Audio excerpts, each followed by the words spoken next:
you back. I was a little bit worried when I saw you feeling you had to introduce yourself. I've just finished another meeting and joined it now. So I'm not going to steal your thunder.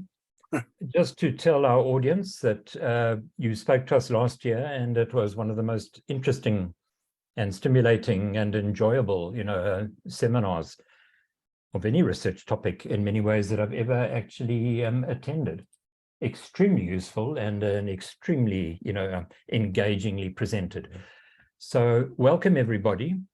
We are very fortunate to have Professor Devrup, who's actually a musician, a musicologist, to speak to us today. And we are very much looking forward to what he has to say. I'm afraid I'll have to leave you for a little while, but I will be back shortly. Chats, over to you, and thank you very much for giving us your time.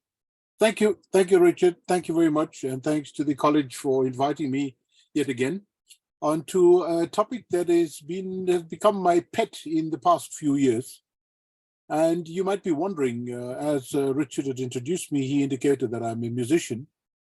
And what's the link between musicians and software? Well, to sum it up, if one looks at music itself, music has undergone a radical shift in the 20th century. And this radical shift has been largely attributed by technology. And we look at how technology has shifted, and music had to keep abreast of all of these changes. Even with my career, I started off and I wanted to become a concert musician, a performing musician.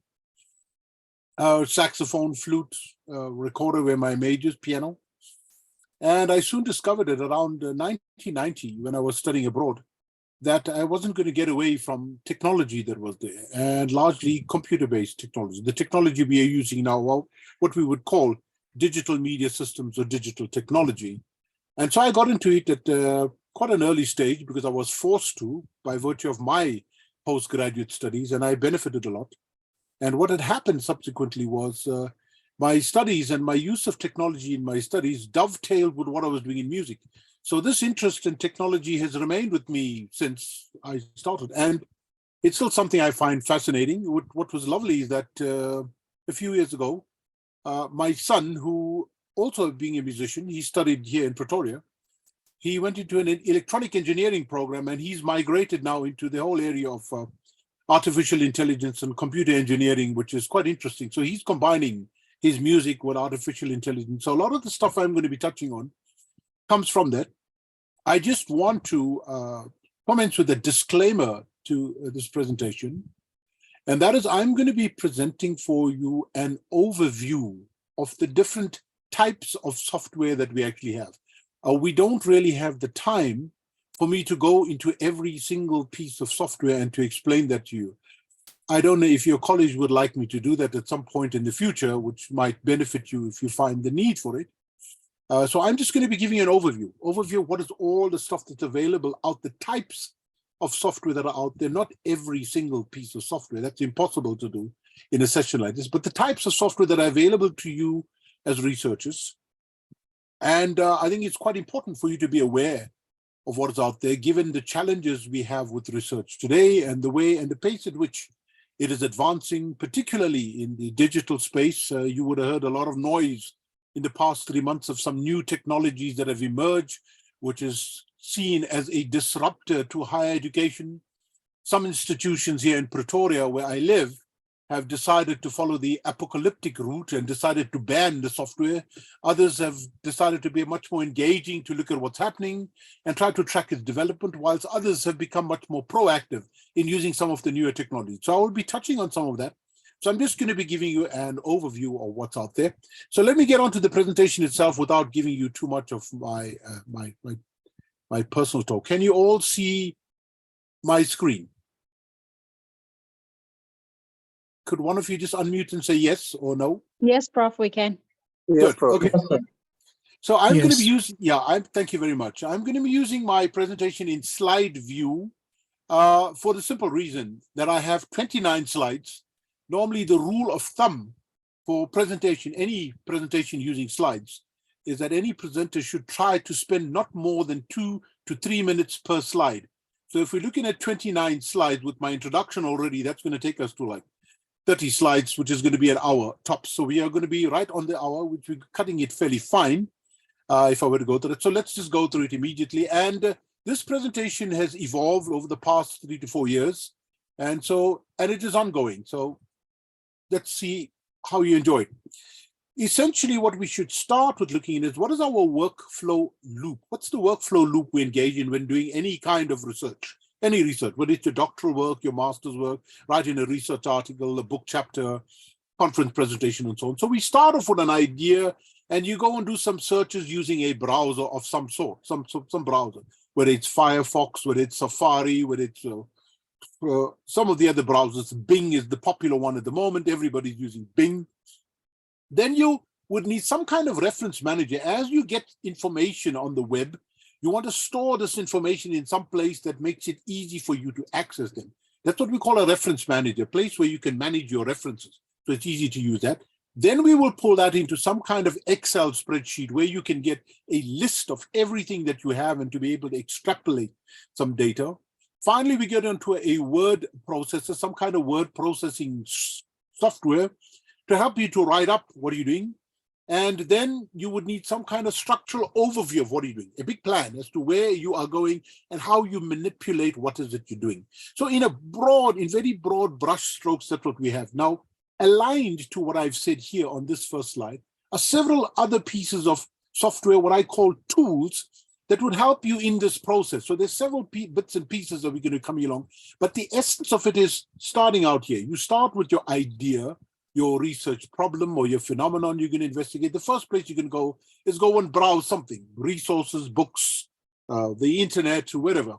Then you're going to bring that stuff together, some place where you can put them all together in a box of some sort, or categorize them in a reference manager. Then you're going to have to get some order structure, because you're going to have to do this chronologically or thematically, or you might have to do it alphabetically, whatever the case might be. You're going to need some kind of Excel software to do that, or some kind of database software.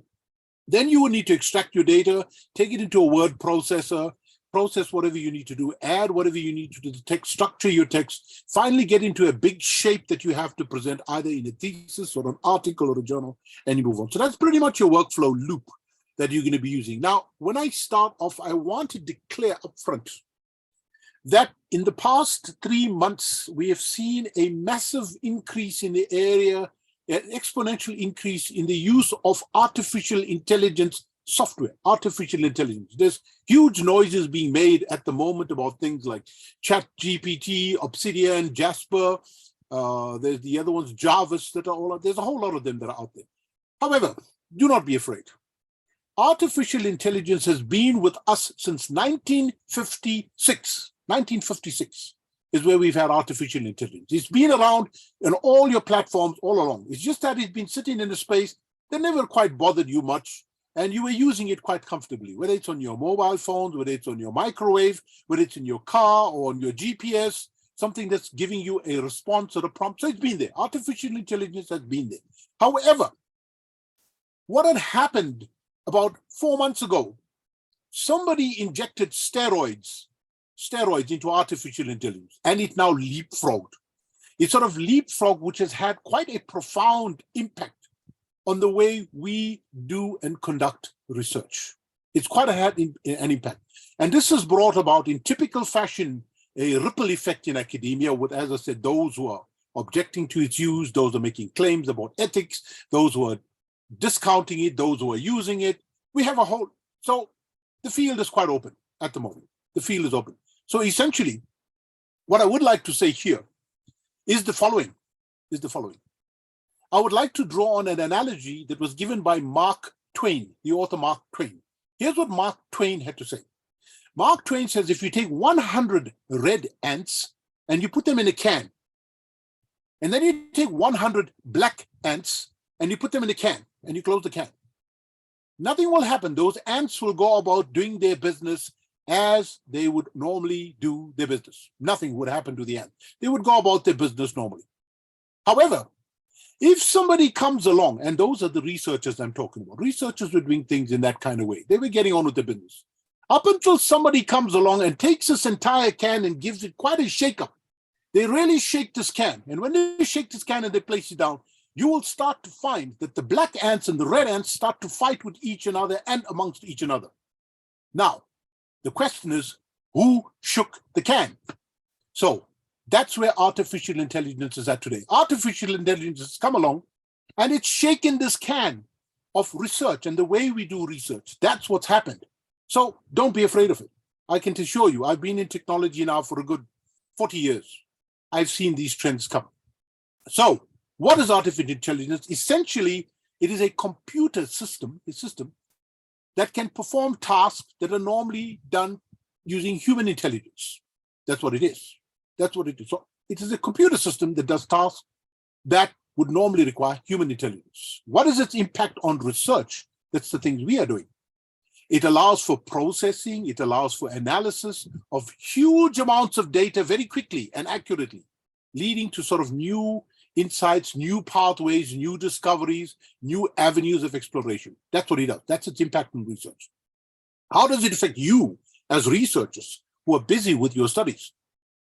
Essentially, it's through collaboration, it's through sharing, to testing what you have, and a whole host of functions. So I can list several functions for artificial intelligence, but I think these are the important ones for you. So the standard ones you're going to hear amongst your group of friends and people selling services to you are the one called ChatGPT.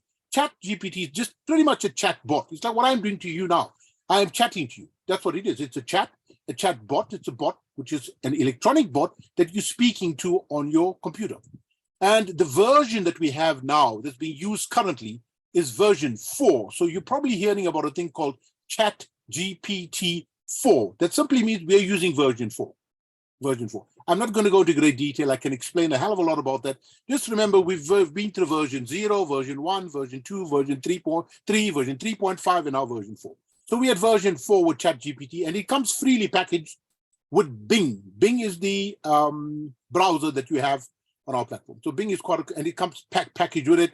There's a free version to it and a paid version. Same with Obsidian. Obsidian is also available, a free version as well as a paid version. Jasper as well, free version, paid version. It depends on the amount of data you want to process. So that's artificial intelligence. So my lecture is not about artificial intelligence, but to actually deal with some aspects of this. So what are the categories of tools if you as a researcher, when you start out, what are the kinds of things you're going to need when you start off doing research? Firstly, you're going to need some kind of reference manager, a tool to help you to manage your references. Then you're going to need some tool to be able to brainstorm. When you're writing down your ideas, thinking, chatting to your friends, to your supervisor, brainstorming. You're going to need some kind of writing software to be able to assist you with writing. You're going to need some tool to do some analysis, to analyze your data, be it your textual data, be it your numeric data, whatever kind of scientific data you have, something to analyze your data. Some kind of productivity tool, a productivity tool to make sure that you are actually keeping to time, that you keep to the time that you work. Now, some of us, not me, some of us are very disciplined. I have a brother who's like that. I get really upset with him and very jealous of him. He gets up every morning at 6 o'clock, and between 6 and 8, he simply writes. That's all he does. He's an academic. He simply writes. He doesn't put his phone on. He doesn't answer any email, just sits and writes. I cannot do that. So I need a productivity tool to sort of prompt me to keep time of how much of writing am I doing and take out time in the day. Then we have some kind of image or a graphic editor. You're going to have to edit pictures or graphics or tables. You're going to need something like that. For conferences and like what I'm doing for you right now, you're going to need some kind of presentation tool that you're going to present stuff at a conference or at a paper or for your research or your proposal defense or even for your viva at the end of your PhD. Then what I call a tool shed, a place where you get the new and the latest tools that you just throw in. You do that. And I've got some of my personal resources and favorites that I'll give to you. And the last part, which I think is very important, and this is not because I'm an artist or a musician. I really do believe that when you're doing any kind of research, you need some kind of stimulation, what we would call art therapy, either listening to music, painting, drawing, doing a puzzle, doing your Sudoku, something that you're busy with that will take you away from your work. So these are the essential categories. Now, to break that down into very basic categories, these big categories that I got, if we really reduce them, bring them right down. What are the bare essentials? You're going to need a word processor. You're going to need a data manager. You're going to need a web browser and a reference manager. Those are the bare essentials. That's stripped right down. So Your word processor could be something like Microsoft Office, or you could use Open Office or Write or whatever. There's tons of writing software. And the typical kinds of plugins, the additional software you're going to need with that are things like Grammarly, which is used to help you with your language, your syntax, grammar, something like Quillbot to do your paraphrasing for you, to be able to do paragraph extensions for you, a plug and reference manager, which helps you to use the kind of discourse, that's the language and the vocabulary that we use when doing research. You're going to need something like that to see what is the discourse and to plug onto those words. On your data manager, some of you might be familiar with a thing called Microsoft Excel.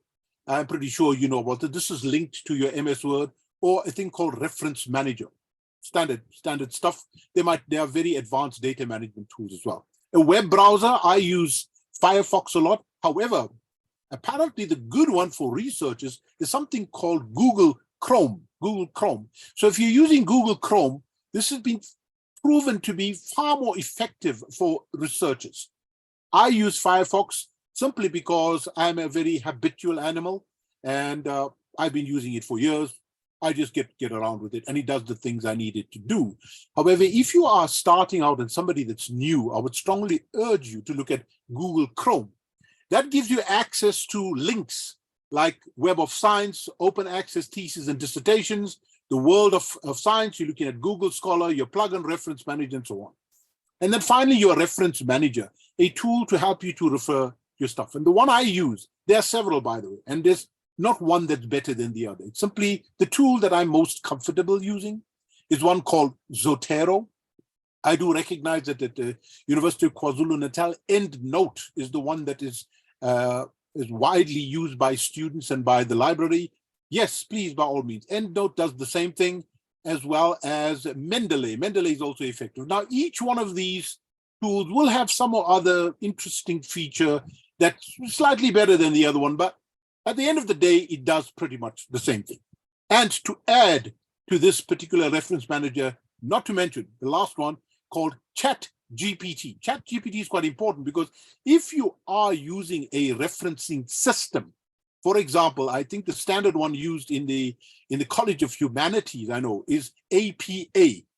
If you want to convert from APA to, say, Chicago, that could be done automatically done with ChatGPT. Just put it in and it does it for you. So you're going to need some kind of reference manager coming in. Then, so your reference manager. So now let's go on to the categories of tools themselves. The most common ones that are used on the market today are EndNote, which is, I'm pretty sure you might have heard of this, and your college could offer you some training. I think your library at the university does have extensive training on EndNote. That's quite there. Mendeley is used quite widely at the University of Stellenbosch, I know. They swear by this because they are beta testing site for Mendeley.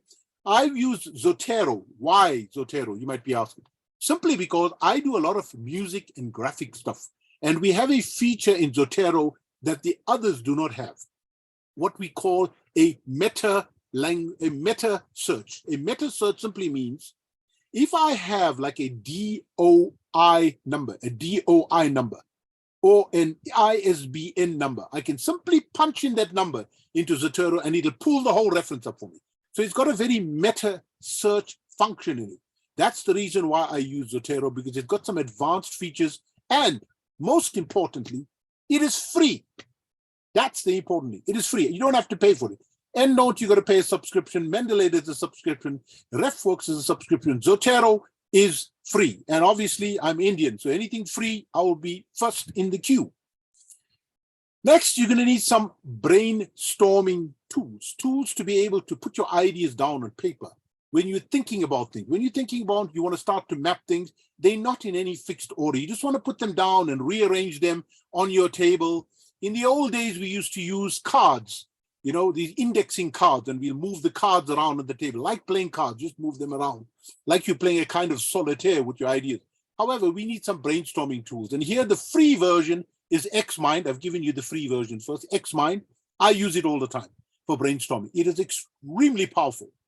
Xmind, there's click charts, there's diagram and flow makers, mind map. All of these are brainstorming. When you have an idea, it gives you links how you can expand your ideas, make suggestions for you, and so on. So brainstorming tools are quite powerful.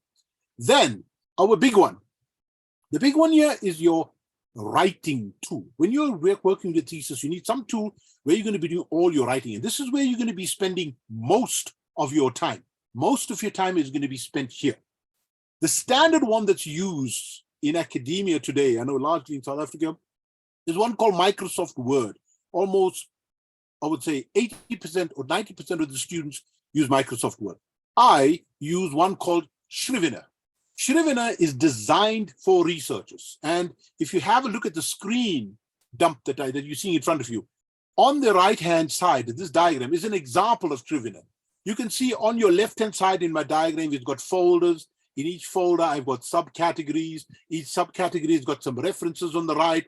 On below that, it's got the actual text. You can highlight the text. Scrivener allows me to do those things. Now, yes, you can do them with Microsoft Word.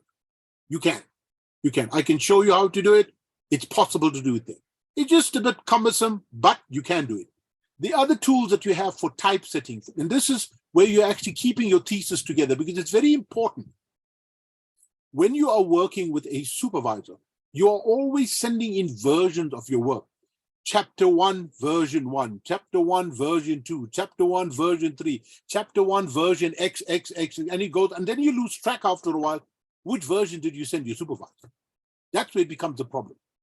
So I would strongly urge you to use one of these tools so you know that you're always working on the most current version.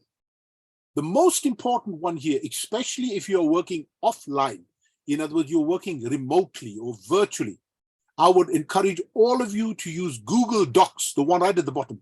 Why Google Docs? Quite simple.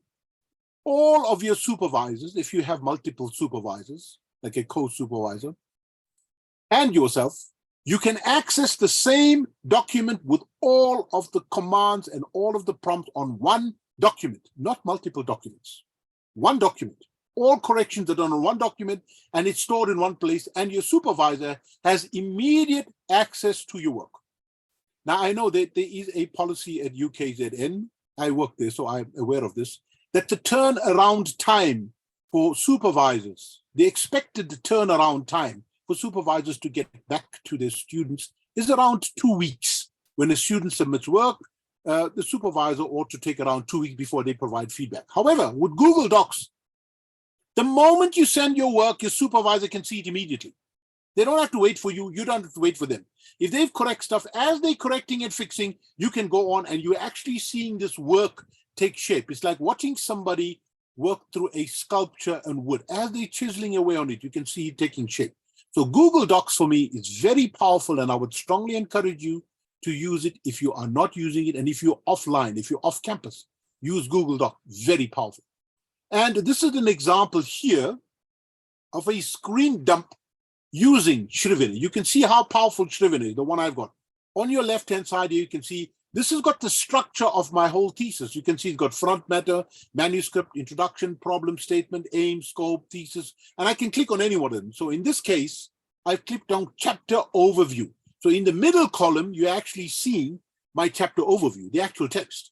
On your right-hand side, you're actually seeing my references and the points that I actually made. So you see all of this in Scrivener. As you can see, very powerful. And I got to repeat, you can still use this with Microsoft Word. It's possible. It's possible. So here, I've given you an example of Microsoft Word, how I've used it in Microsoft Word. As you can see, it doesn't look so great, but it does the job. It does the job. On your left-hand side, you have your headings of your various sections, and you can send this to your supervisor. Then your supervisor knows exactly which section you're working on, and they can fix just that particular section. And they can see your progress on your entire thesis. This way we can assess your progress on the entire thesis. We don't have to wait and see, oh, I've received your chapter 3, now I'm waiting for your theoretical or your conceptual or your analytical framework to come. No, we can see exactly where you are. And to check your references, all of your references will simply be right at the bottom. So your references get updated all the time, which makes it very easy to work with a document like that. So I have to strongly encourage you to use Microsoft Word in a very smart way. This is the way. And if you want, you'll need to chat to Prof. Hift or Prof. Aldous, and I could do a session with you as to how you can set up this template. You set it up, and once the template is there, simply use the template. It makes your life very easy as a student, and you won't have these multiple files on multiple platforms, on your flash drive, on your hard drive. You don't know which version is the latest. The supervisor gets an old version. They've marked the wrong version. Oh, it just becomes a nightmare. This makes your life easier. So this is another tool that's widely used in Britain. They have a system called the REF system, the REF. It's ironically, it's called REFN, right? REF system is the equivalent to our system that we have. We call it our DHET accreditation system, the way we get accredited for publishing articles and journals. In Britain, they have an REF system. So a lot of individuals are using this system. What this does, it simply has certain stock phrases, certain stock patterns that uses the discourse that we use in research. So in other words, it will use lines like according to so-and-so, or in contrast to author so-and-so, or contrary to so-and-so, or in conclusion, we would say that based on the evidence given by. So we have these lines. You can see them here on your left-hand side, the words like popularity, limit associated with. That's the kind of lingo we would use in research. So this is already available. The middle part there is the structure. It's got what we call a phrase bank. It's got thousands of phrases that we use in research that are fairly common. If you read research, these are the language that we use. It's got thousands of phrases, which helps you to make your choices and to see which phrases you're using. It's called Ref and Write, and it's got phrases for almost every conceivable discipline that I know of. Now, some of the writer's tools, some of the tools for you if you're writing, and if language isn't your strength, I do recognize some of you might be using English as a second language or as a third language even. If you're struggling with language, with grammar, with syntax, those kinds of things that are really getting you down and you find you having to do a lot of corrections, these are the tools. There's only 12 I've given you, but there's a whole host of more. There's a ton of other stuff. These are the basic ones that you should be familiar with. Something like Grammarly, which is used quite extensively at your university. And the plugin is available for MS Word. Grammarly plugin is there. Hemingway Editor is one that's used quite widely. Google Docs is there. Yoast CEO, I use quite often. Co-scheduler to schedule the work. Ginger Software is used. And Quillbot. Quillbot is the interesting one, especially if you're using the paid version. The paid version doesn't cost much. It costs about, I think, $5 or $6 a month. And if you're studying for a master's, that's only going to be 1 year subscription you got to pay, which is not much. Quillbot is very powerful. What it does, it helps you to summarize a text. It gives you ideas to expand a topic sentence into a paragraph. It says, that's your topic sentence. How do I expand this into a paragraph? And it will suggest possible expansions for you. That's what it does. Quillbot is extremely powerful. Same with Notion, it does similar kinds of things. So these are some of the writer's tools that are available to you. And then obviously with the MS Word, some of the features that some students are not familiar with, you have speech to text. Speech to text simply is, as I am speaking to you right now, that can be typed out in text. So if you're struggling, if you're like me, to do your two-finger typing, and it takes you forever to type stuff, don't bother to do that. Simply use speech to text. Connect up your microphone, set up your MS Word, and simply speak to your computer in the way I am speaking to you right now. And it will type out the text accordingly. As you are speaking, it will type out the text for you. So it saves you a lot of time typing text and working through stuff. Then we have text to speech. Now, what this does, many of us use PDFs or we use document files. And when you find that you're really fatigued and you're tired and you can't really read, or some of you are like me, we are very oral people, we like to listen to stuff, I would normally select the text and I'll say, speak the text back to me. So I sit and I listen to it like I'm listening to music and I can hear the entire argument. Now, this is quite important for you, especially when you are submitting work to your supervisors. I would always encourage you to select what you've written and ask the computer to speak it back to you, to see if you actually understand what it is you've written, or if your punctuation is correct, or if that's really what you want. Very powerful feature on MS Word. And the last one that we have there is PDF to MS Word. You can simply drag a PDF document into Microsoft Word, and it automatically converts this into an MS Word document for you. It converts it for you, and it does the other way as well, which I'm pretty sure you're quite familiar with. However, the part that most students don't know is the part where it converts a PDF document into a MS Word document. And then you can edit the document and use part of it. So those are the features pretty much that we have with MS Word. Then we come on to our data capture and coding software. Now here, where you're doing language coding, if you're doing data coding, or you're doing extrapolation analysis of stuff, I would use Microsoft Excel to do that. As you can see here in the middle screen, I've extracted those parts from my text, the actual text that I have, the important lines. So I've got them all in Excel. And when I need to use them, when I'm doing my thematic analysis or my textual analysis, or even my content analysis, I've got the exact things. And from this, I can actually go and look at my content using that in my Excel. So I copy it essentially from my source into Excel, and I now have them here in Excel, and I can see how many times, how many words have been hit. For example, if I want to find how many times did the word EFF shutdown appears in my text, I can simply punch in EFF shutdown, and it'll pull the number of times it has come up in the text with all of it highlighted. So for your thematic analysis and so on, this is very powerful. And on the right-hand side, I've shown you how you can use this to generate your graphs from your text, your cloud burst of words, and a whole host of features that you have using your data processing software. For data analysis, to analyze data, whether you're looking at qualitative data or quantitative data, there are tools to do that for you. The popular ones to look at for data analysis, for qualitative stuff, we use NVivo, I think Atlas TI. Sorry, I didn't put it up here. Atlas TI is the one that's used. ChatGPT-4 is the one that's used now. I just used it the other day. It works fine. It does what it's supposed to do.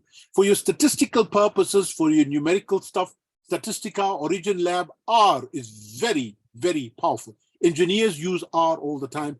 And if you're starting out your study, I would strongly encourage you to spend 2 weeks and learn R. It is the most powerful piece of software you could use, even for writing your thesis. R is extremely powerful. And then, of course, the obvious one that most statisticians use, which is called SPSS.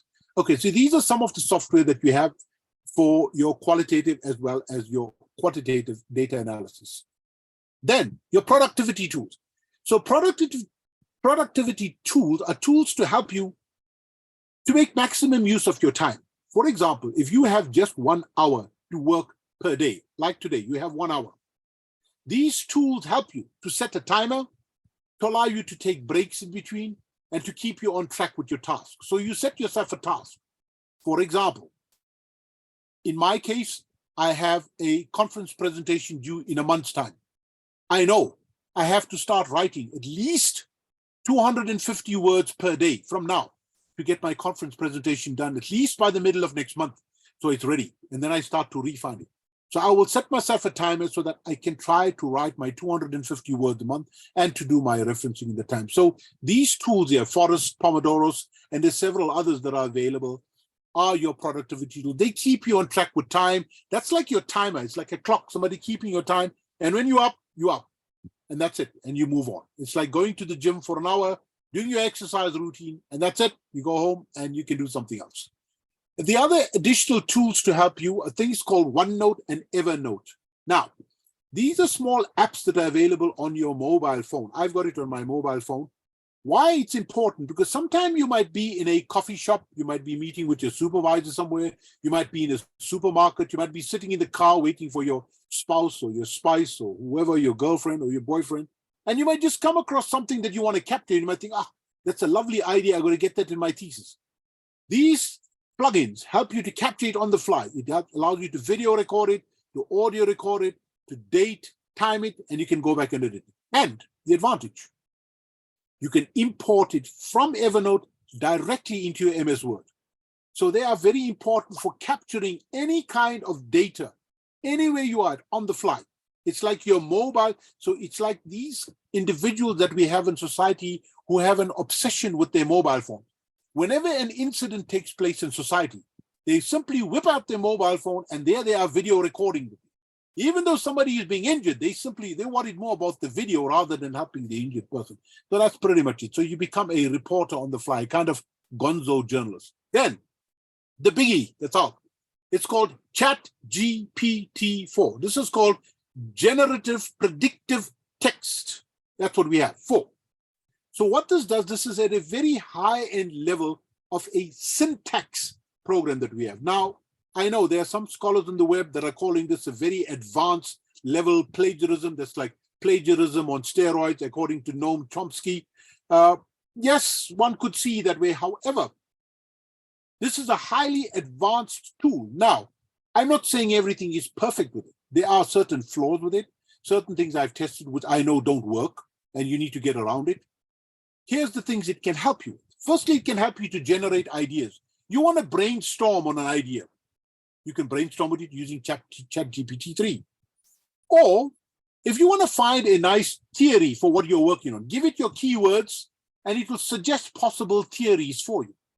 Then it also provides you with summaries. You could take a text of 3,000 words and you can ask ChatGPT-4, please summarize this into 200 words for me. It'll do a summary for you. You will need to go and check it, of course. Don't rely entirely on the software. It summarizes that for you. It also identifies and suggests possible literature. Now, this is a huge area, and there is a plugin that goes with this, which is available online to help you with your literature review. It will suggest potential literature, but you got to go and check and make sure that those sources exist. I have found a book that was written by an author, and I went and checked the book out. I couldn't find the book online or in any publisher, so I wrote to the author. And the author explains to me that he didn't write such a book. So be careful.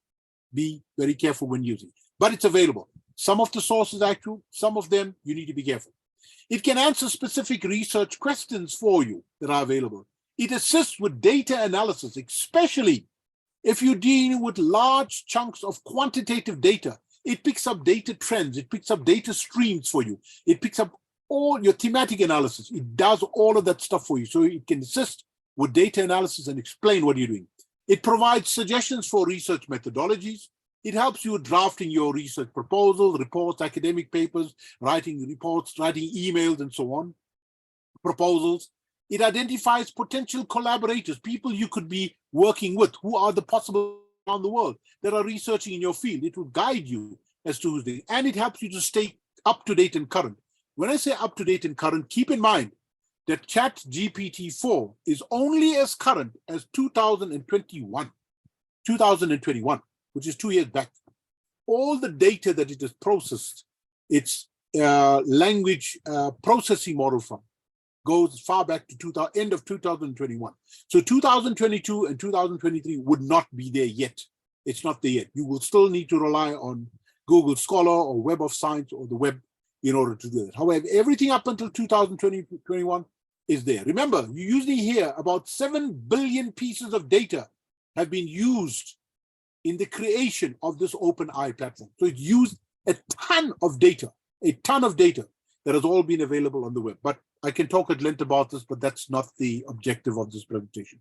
Then we're looking at an image editor. Image editor, all of you know, some of you have been using the free version that comes with your Microsoft computer called Paint.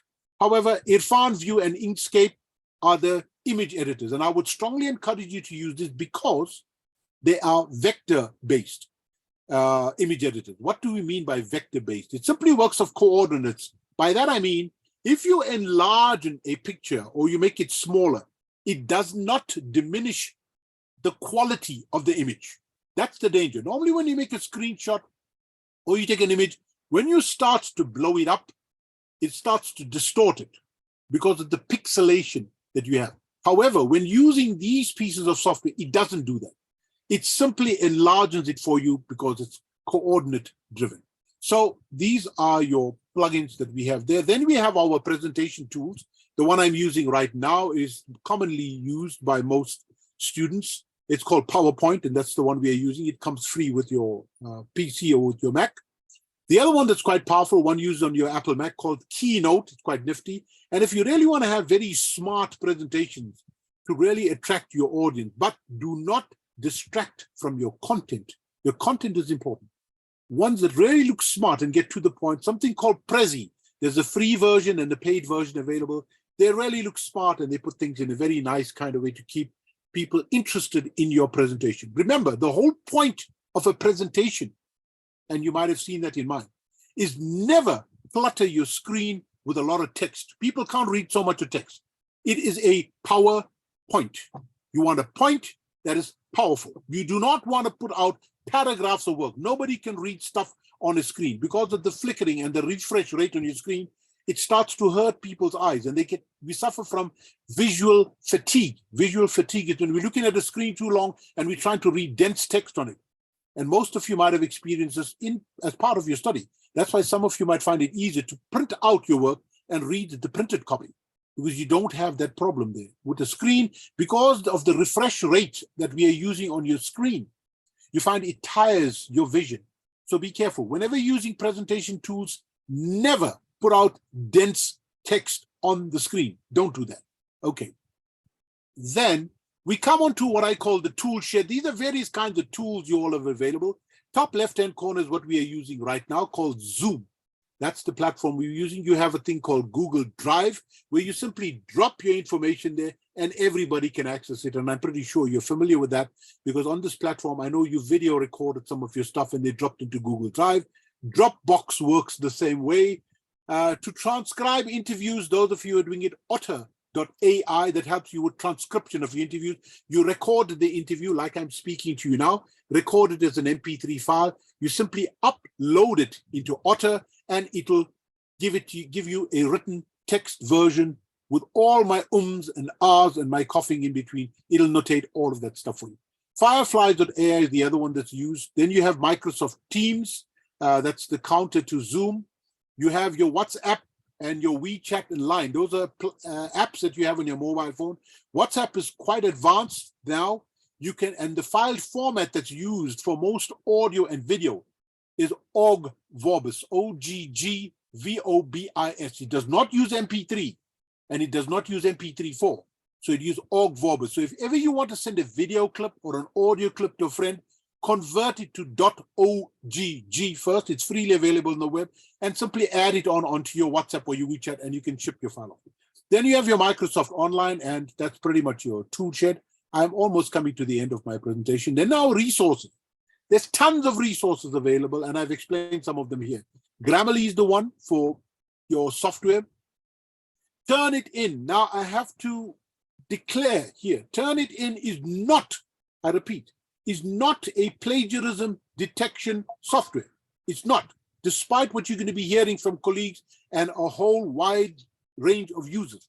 It is simply a text similarity software. Text similarity. What does that mean? If you have 3 words that are consecutive, that are in a row, 3 words in a row, that have been used by somebody else, Turnitin will pick it up and it will tell you this text has been used by somebody else, and it declares that as if you've copied somebody else. So if you want to bypass Turnitin, or you want to bypass anything that's plagiarized, 3 words in a row is going to be brought up that you're copying this from somebody else. Okay, that's what Turnitin does. There are huge claims being made by this company right now that they can pick up stuff that is being generated by ChatGPT-3, GPT-4, and so on and so on. I'm not very convinced because I haven't seen any of the evidence yet. They're speaking about watermarking stuff that has been generated on the web. Believe me, there are ways around anything that's available on the web. So good luck to Turnitin. I hope that they can get it right, but doesn't bother me if they don't. I think it's up to your supervisors and you and your integrity as a scholar to make sure that your work is accurate. Then we have something here. I've got a link to Grammarly below that. ChatGPT-4, as I said, it's out at the moment, which is also used as an editor. It's used for large chunks of syntax to fix your grammar, to fix your language. It does it for you, does it neatly, structure stuff in it. It's done in GPT-4. And then Quillbot, this is the paid version. There's a free version which you could use, the simpler version. The paid version has far more features, like your text summarizer. It searches, it does a literature search for you on certain topics and certain what we call certain phrases that you might have. Certain phrases. If you punch in a certain phrase, Quillbot will actually go and find the sources that use those kind of phrases in it. So it's extremely powerful to use. It's widely used in academia as well. So some of the other resources I have, there's far too many here. I'm just going to give this to you, and your college can make this slide presentation available to you. Be careful about the legitimacy around these. Go and check them. I know they have taken off. They have recently taken off a platform that was used. What was it called? I think one of the American sites has taken off one of the websites that was used for breach of copyright. Most of the stuff here I've checked are fine, and they're all available. So you can use some of their text sources that are available for you, like your Library of Congress, your Open Library, free book collection, free PDFs that are online. They are there. Then you have your theses and dissertations. And I have to encourage you. Now, I was in a presentation today where I was surprised with one of my potential master's students who was presenting. And they had a lovely literature review list. And so I asked the student, well, this was a master's proposal. And I said, look, on your literature review, I don't see any master's thesis that you've read. So please make sure if you're doing a master's thesis, read a few master's theses. If you're doing a PhD, make sure you read PhDs. They've got to be part of your literature review. They must be there. And these are available on theses and dissertations or online. So they are there. So I would encourage you to do that. And so that's your thesis. Then we have writing resources available. Grammarly, Turnitin, Wordify, the Purdue Online Writing Lab. There's the Boston University Educational Resources. Tons of the writing stuff that's available. And you can also learn writing using ChatGPT-4. Then you have a whole lot of online help, like you have in this Postgraduate Academy. There are tons of help available for postgraduate students. The South African one that's available is called Enhancing Postgraduate Environment. There's a lot of presentations, a lot of workshops, a lot of slideshows, all available for you. Then there's doctoral writing SIG. There's Patter. There's the Thesis Whisperer, named after the horse whisperer. They got the Thesis Whisperer. And then there's the one by, a lovely one by a lady called Professor Gina Whisker from University of Brighton.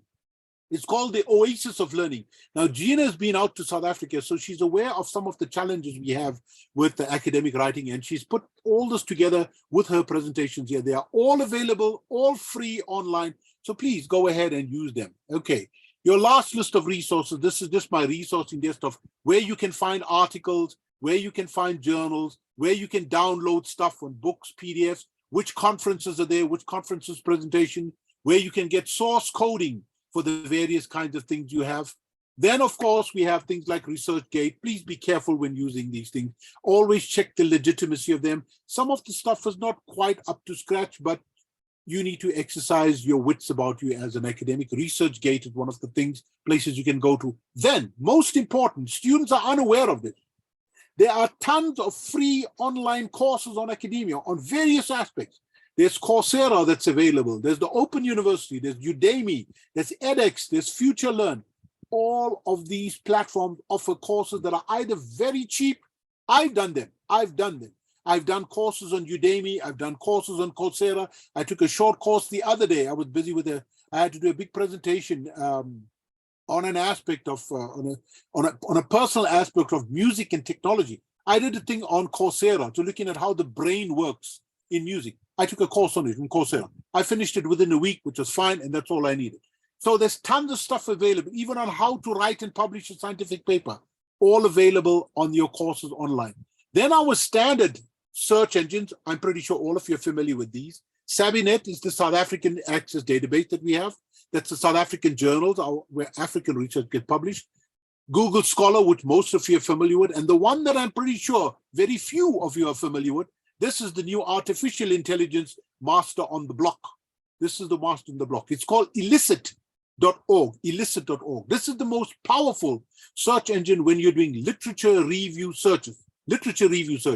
You simply punch in your keywords there and it will assist you with pulling up your articles that you need specific to your topic. Google Scholar doesn't do that. It'll only give you keyword searches. Illicit is far more powerful because it gives you summaries of the articles as well, and it cross-references other articles. That's Illicit. That's the one on the bottom right-hand corner. Finally, my favorite one, art therapy. When you are working, please, I encourage you to listen to some kind of music, some kind of painting, do some puzzles, watch some kind of movies that you got related to your work or some aspect. They are quite important for you to break the monotony of your work. It allows a different aspect of your brain to kick in and work, because it draws on a different set of your sensory skills and your processing skills when you are doing music, painting, puzzles, and movies. I'm not a very firm believer in the right brain, left brain thing, so I do not subscribe too much to that kind of thinking. How I just believe that we use our entire brain for everything. So that's just me. We can debate that at some point. I don't have a problem with that. However, music is very important. Music is very important for you. Same with painting. Do some painting on your own. There's lovely stuff available, or simply try to follow what painters do. There's lots of stuff available on Facebook and on YouTube. They're all there.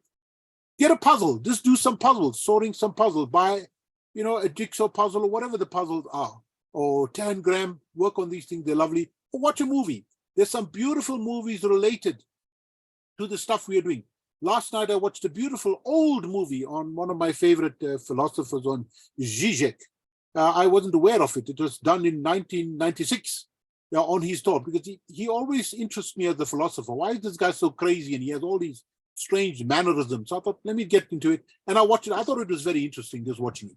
So that's my presentation. I know it's been a whirlwind tour for all of you, going through all of this so fast. However, with every single slide I have here, all 28, I can structure pretty much an entire year's work of presentations on every single one of these things. That's how advanced. So I've taken a hell of a lot of stuff, and I've tried, I hope successfully, by trying to bring them all together for you. So I open the floor to questions. And if one of you could moderate, Richard, I don't know if you're here, or Colleen or Naina, whoever is in the house, you could just moderate that. Moderate it for me. Thank you. I'm going to stop sharing right now. Thanks.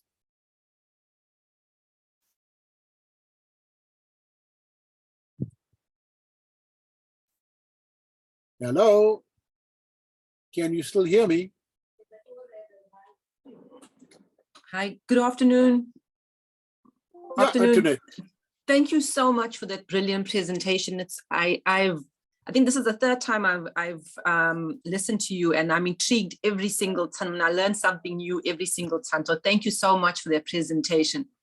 I just wanted to ask about the Google Docs. I find that, if I've got 3 supervisors and I've shared a piece of a document with them, I sometimes find that, we have to wait for the one supervisor to do the corrections, and it goes to the second to go to the third. So are you saying that if I share this document on this Google Docs, that all 3 can make corrections on the same document and then give it back to me, and then I just do corrections, one lot of corrections for everyone? Or am I still having to wait for each one of them to make their corrections? You're correct. All of them could do it simultaneously. You don't need for them to go back. I think what's important for you is just to ensure that they all have looked at the work before you start your corrections. Don't start the corrections after the first one and then your second supervisor has something else to say. So just clear it with them. Have you all commented on my work? Yes, go ahead and correct. So they can all work on it at the same time. I do this. I've got a PhD student who lives in, she's in Netherlands and here in Pretoria. And I'm one of the supervisors. The other supervisor at the University of Western Cape. That's how we work with her. We work with her in the same way. It's all in Google Docs. That's how we do it at the same time. When I'm done, I normally would just drop a WhatsApp message to my colleague in the University of Western Cape and say, look, I've done with the work. Wouldn't you like to have a look at it? And she says, fine. She does it, and then we send it to a student. We are done with our work. Please go ahead and start correcting. I hope that answers your question, Anthony. So does it sort of say the who has corrected your work? So if if there's so it will tell me who has made the various changes. Correct. Oh, fantastic. Their names will come. Right. Yeah. Thank you so much. I appreciate that. Lovely. Naina, go ahead. Chats, thank you so much for that presentation and giving us a bird's eye view of what is out there. I think for the benefit of those who are present, would you be able to, the ones that you've introduced, are they all free, or do some of them require payment? And what's the difference between the paid versions and the free versions, if you have that info? Okay. Essentially, I would say 80% of what I've given you 85% is free. 85%. Now that includes ChatGPT-4 and ChatGPT-3. However, if you're using the free version, you're using it within a limited frame. In other words, what is limited? You cannot generate a 5,000-word document in ChatGPT-3. However, you can generate a 1,000-word document in ChatGPT-3. That's possible. So it simply downscales some of the functions that you can use. It's a pity. I would have loved to demonstrate this for you so you could see it. I think Quillbot is a very good example. For example, Quillbot is similar to Grammarly. It fixes your grammar, it fixes your paraphrasing, and it fixes your punctuation and your syntax. That's what it does in its basic version. That's what it does. However, if you use the paid version, here's what it does. It can now create summaries for you. It can suggest text for you. It can look at cross-referencing and suggest references for you. So there are added features that do come in with the paid version. The paid version gives you a few more things extra. However, for students, I don't think you would need it at this point. I think you can get by with most of the free versions. Zotero is free, MS Word is free, Quillbot, you got the free version, Obsidian, you got the free version, ChatGPT, you got the free version, Irfan, you got the free version, Pomodoros is the free version, Mind Map is the free version. I'm just trying to think off the top of my head. Yeah, pretty much all of those are the free, and the free versions work well. You will get up to 80% of the features with the free versions of the ones I've just listed. 80% of them, which is quite huge. The other finer stuff, the real fine stuff, for example, if you want to use Quillbot to write in the style of Ernest Hemingway, then you're going to have to pay a bit more for that. So you could do that with ChatGPT-3. You could write an entire essay in the style of, I don't know, Graham Harman. So you write this essay in the style of Graham Harman. It will do it for you, but you got to pay a bit more for it. So if you want some added features, the added bonuses, then you might have to pay. But for the basic functions, most of it is free.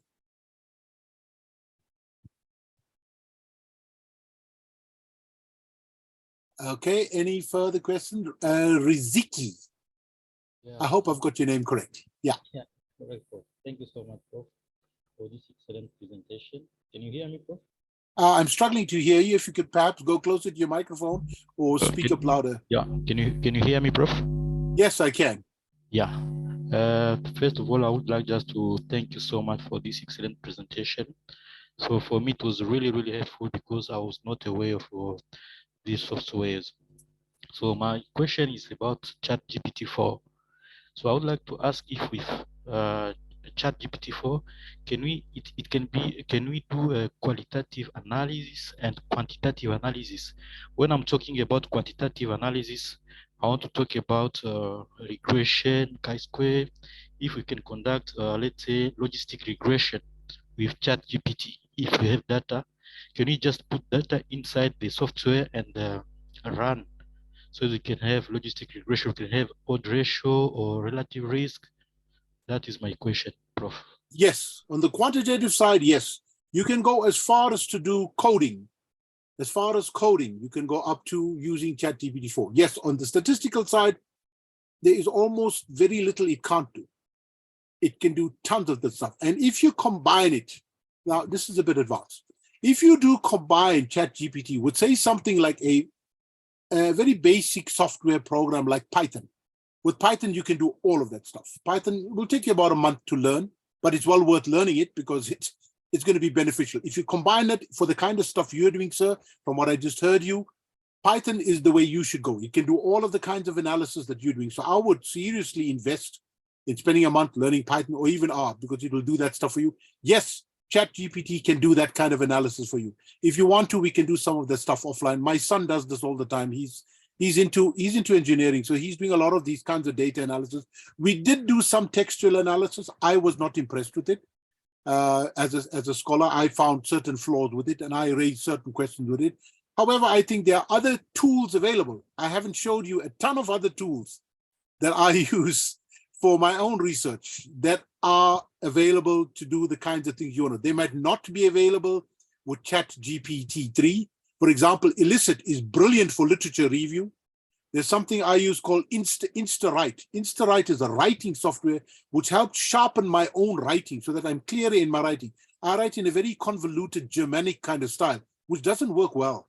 It's very dense. So what this does, it simplifies my thing. Sometimes it oversimplifies it, which is the danger. Then it sounds very grade 6, grade 5 kind of writing, but it's there. So there are a whole host of plugins available for you, sir, that does these kinds of analysis. Once the data is there, yes, we can do the analysis. So my answer in short, yes, certain things are possible. I will need to explore exactly what kind of data sets you're drawing on, what kind of analysis you want to try and do with it. So a lot of the stuff on ChatGPT-4, please go and check out the tutorial. It's incredible what the software can do.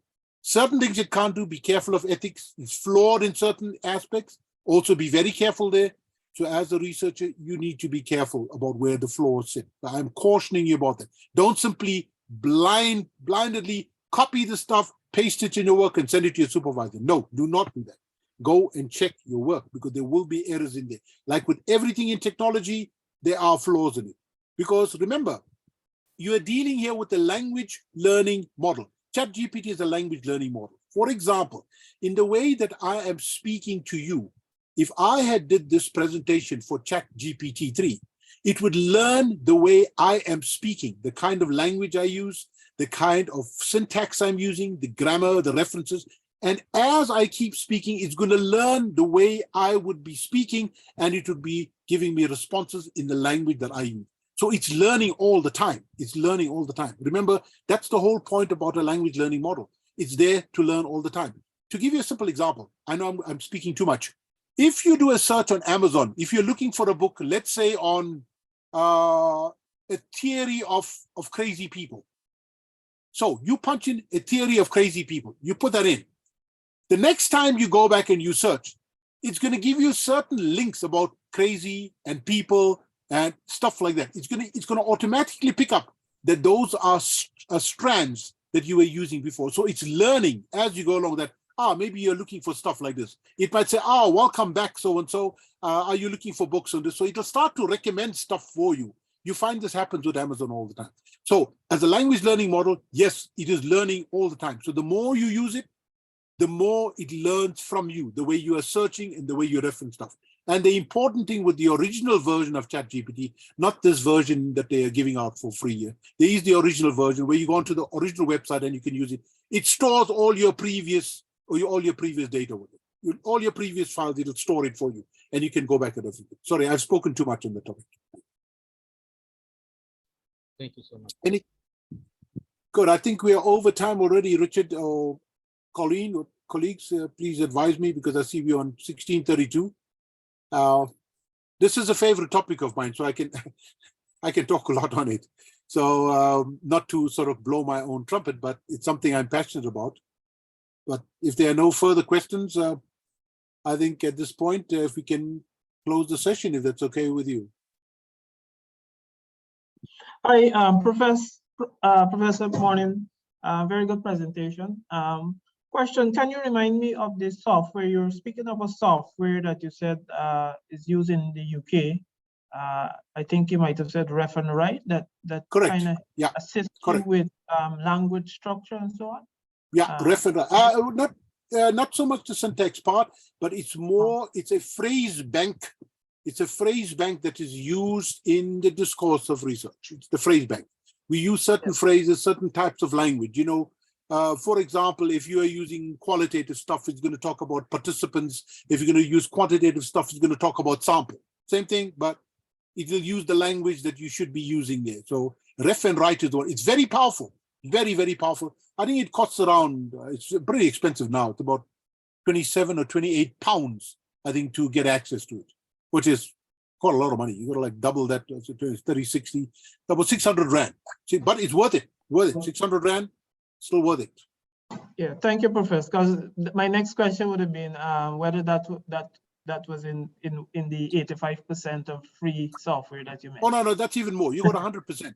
If you're paying for this, if you're paying for the subscription with Ref and Write, you got 100% access to it. The 85% and the 80% is for things like Quillbot, for Grammarly, the free version, stuff like that. And the Zotero, you know, the free versions will give you about the 80%. The ones that you pay for, like Obsidian, if you're paying for Obsidian, you get the full version. If you're using the free version, then you're only going to get a certain percentage of it. Thank you. Thank you. Great. Okay, great. That's it. So I'm done. Thank you very much, colleagues. Thank you very much for your time. And I hope to see you. I think I've got another presentation sometime later in the year. And so I will be seeing you at another presentation on data analysis or something like that. Thank you, Prof. Thank you so much. Thank you so much for your help. Yeah. Bye-bye. Thank you.